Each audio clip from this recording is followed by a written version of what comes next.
दिल्ली में सायरन बज रहा है तो दिल्ली में सायरन जो बज रहा है उसका मतलब क्या है? दिल्ली में सायरन बजने के पीछे का मतलब बहुत बड़ा है। इस बात को जरा समझिएगा। और अगर आप दिल्ली के निवासी नहीं भी हैं और दिल्ली के नागरिक नहीं भी हैं तो भी आपके लिए यह खबर बहुत जरूरी है दोस्तों। दरअसल दिल्ली में आईटीओ के पास एक सायरन लगाया गया है जो 4 किलोमीटर तक के रेडियस में दिल्ली जैसे शहर में गूंजेगा।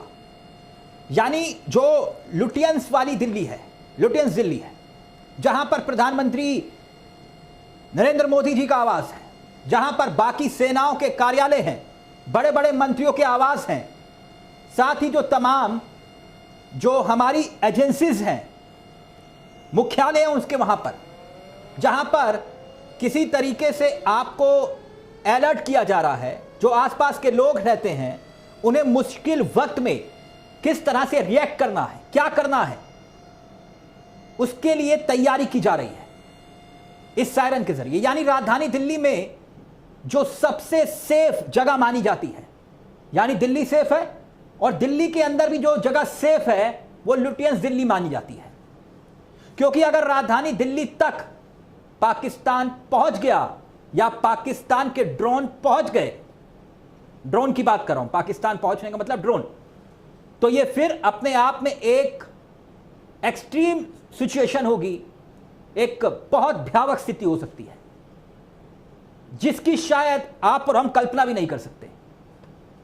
इसीलिए यह सब तैयारी की जा रही है। लेकिन जैसे कि आप और हम जानते हैं कि दुश्मन को कमजोर नहीं समझा जाना चाहिए, इसीलिए तैयारी हो रही है। बकायदा जानकारी देकर, एडवाइजरी जारी करके यह बताया गया कि आईटीओ के पास पीडब्ल्यूडी बिल्डिंग में एक सायरन लगाया गया है और दिल्ली में इस तरह की तैयारी हो रही है। तो फिर सवाल ये उठता है कि क्या इसका मतलब क्या है?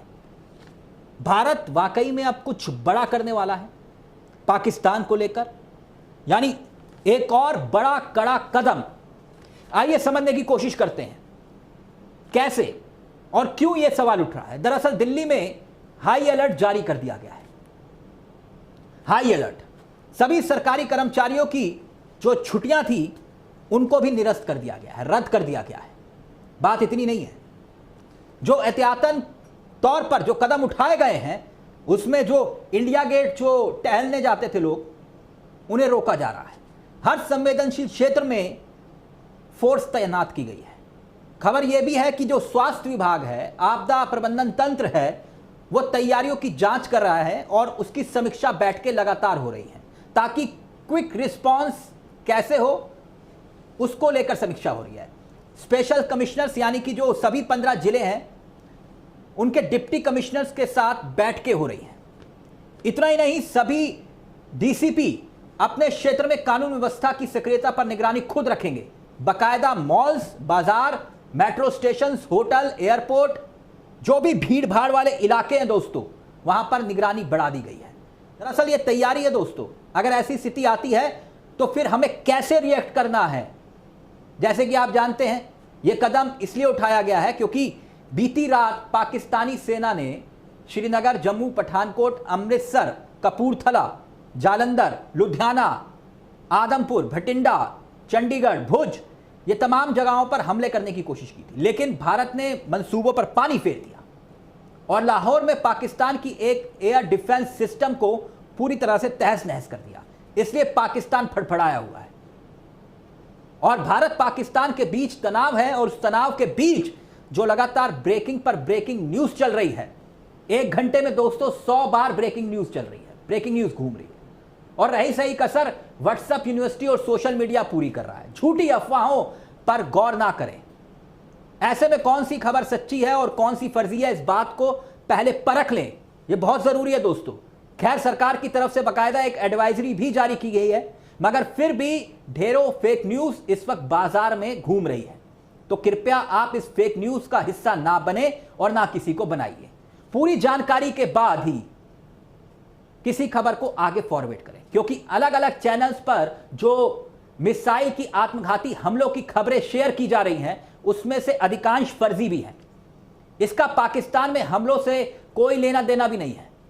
तो इसलिए हम आपसे गुजारिश कर रहे हैं कि खबर जब तक पुख्ता ना हो तो फर्जी खबरें ना चलाएं और ना सुने और ना सुनाएं।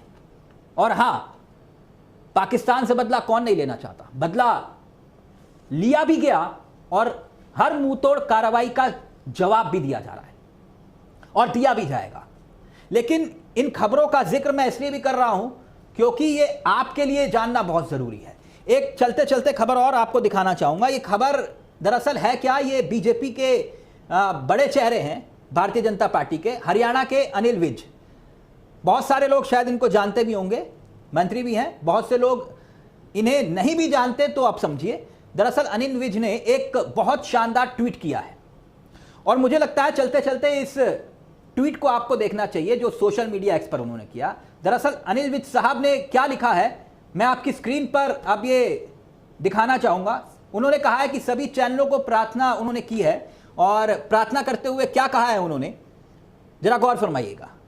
सभी चैनलों को प्रार्थना की जाती है कि वो अपने चैनल्स पर बार बार खतरे के सायरन ना बजाएं, क्योंकि यदि कभी असली में सायरन बज गया तो लोग इसे टीवी का सायरन समझ के सुरक्षा के कदम उठाने से परहेज करेंगे, नहीं उठा पाएंगे।